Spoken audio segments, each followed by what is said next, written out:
এখন হাবিত এটা কেটেলা পহু আছিল। তাৰ নাম কণ্টকৰাম।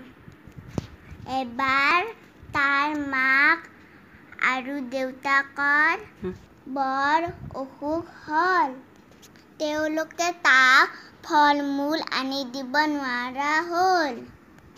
কণ্টকৰামে ভোকত বৰ কষ্ট পাবলৈ ধৰিলে। মাকে ক'লে, "বোপাই, হাবিৰ সিটোমূৰে এজোপা নাচপতি গছ আছে। তাৰে দুটামান নাচপতি খাই গৈ যা।" কণ্টকৰামে ক'লে, "কিন্তু তোমালোকে কি খাবা? আমাৰ গা ভাল পালেই আমি খামগৈ।" মাকে ক'লে, "এতিয়া খা গৈ যা।"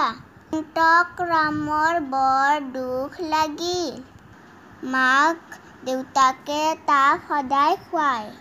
আজিনো সি অকলে খাবনে? সি ভাবি ভাবি গছৰ তল পালেগৈ। দেখিলে ওচৰৰ ডালত পকা পকা বহুত নাচপতি। তলতো কেইবাটাও নাচপতি পৰি আছে।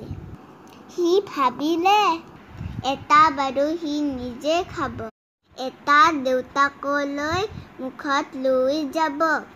মাকে কি খাব?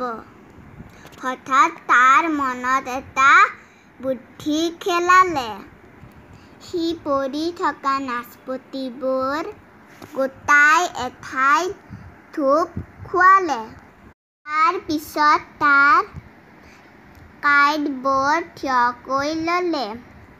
1, 2, 3 বুলি সি ওলোটা শৰ এটা মাৰি নাচপতিবিলাকৰ ওপৰতে থিত হৈ পৰিল। তাৰ পিঠিৰ কাঁইটে 4টা নাচপতি হালি ধৰিলে।